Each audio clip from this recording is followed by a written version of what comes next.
G'day, it's Sophie here from the Dove Report, bringing you the Dove Report from the middle of a river, a little river, but a river still. So I just thought I'd bring you this from a beautiful place and we'll just sit and have a chat together. So today I wanted to talk about truth and how we know what is truth. How do we work that out? It's it's always of importance to human beings to work out what's true, right from the word go. But at the moment, it's becoming more and more of a challenge as a lot of people are losing confidence with the gatekeepers, as they're being called now, are the people that are,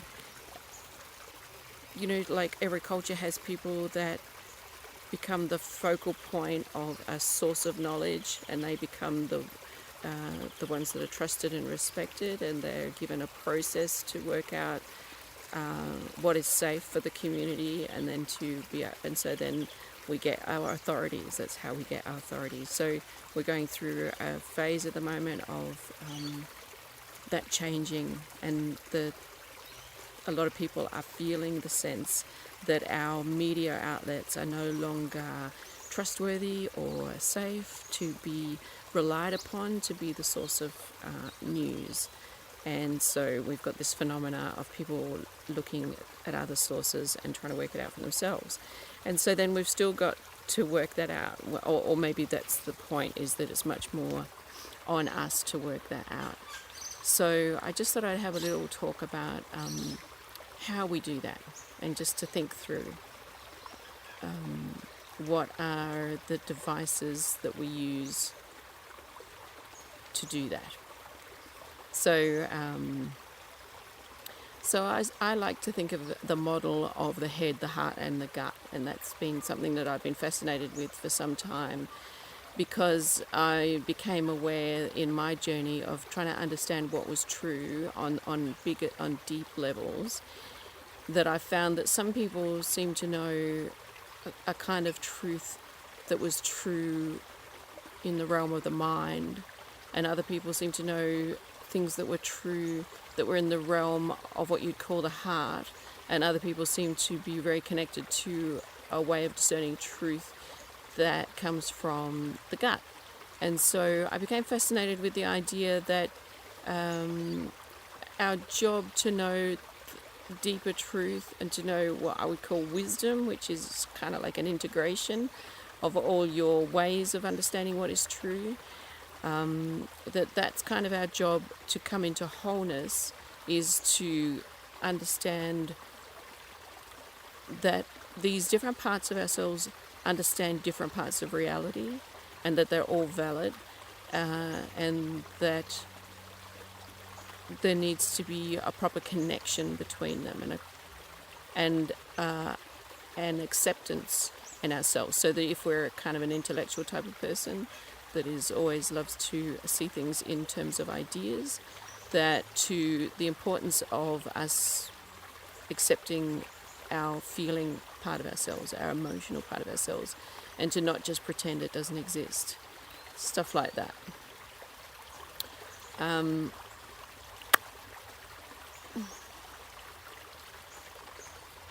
So I wanted to think about, I think one way of really sort of getting some more understanding about these areas is something my dad used to love to tell us, and it's a source of perennial wisdom is the story of the Emperor's New Clothes. So I just want to give you a little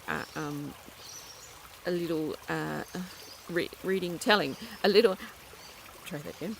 I just want to give you a little telling of that story, because I'm sure most people have heard of it, some people may not have. So, but just to refresh your memory. So it's set in a kingdom sometime, a long time ago, somewhere in the world. And in that kingdom there was a king, and he had become very vain and foolish, and had become completely preoccupied with how to be cleverer than everyone else and demonstrate that he's more sophisticated. As we get in all cultures, everyone is trying to demonstrate how clever they are, that they're not one of the stupid ones, that they are at the cutting edge, that they are at the height of fashion. And so he had become so caught up in this mentality that he was demanding something new. He wanted the latest thing. He wanted the best thing so that he could demonstrate to all the people of the court of how clever he was. So a opportunistic character came into town and heard of this.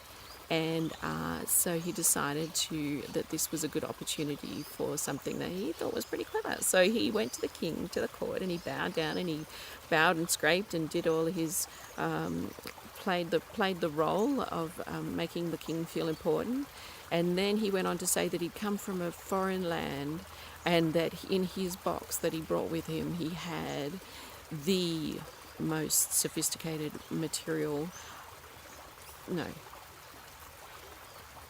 That he came and he said, oh, let's try again. So he came before the king with his box that he said contained some material that had come from far off place, and that it was made in a magical way, and that it was, the absolute most amazing material to make his new clothes out of.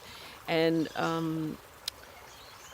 but he said, but before I open the box, I have to warn you that the part of what makes this so special and amazing is that it is of such fine quality that only the most sophisticated, only the most intelligent and sophisticated souls can see it. That just the ordinary, plebeian, uneducated, unsophisticated people can't see it, but the really intelligent people can see it.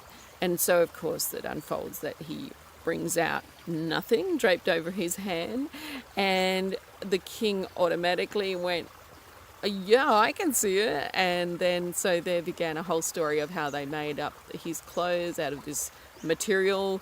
They went into production, and he was making it on a he went through the whole farce of making it.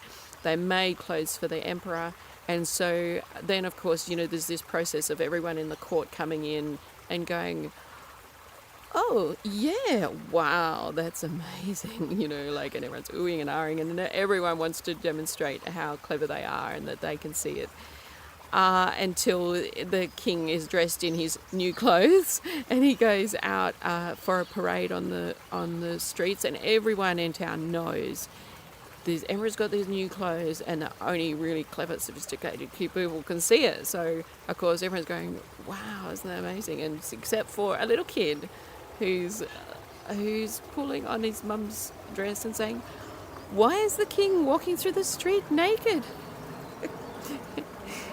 And I just think that sort of demonstrates that this problem, one of the problems and one of the things to be aware of in this journey of truth knowing is that your mind can be seduced because it wants to be superior. It sees itself as superior, and that's a part of you that can be seduced into not fulfilling its role for you by its desire to demonstrate its superiority. That your emotions can be tricked by what you want to. Oh.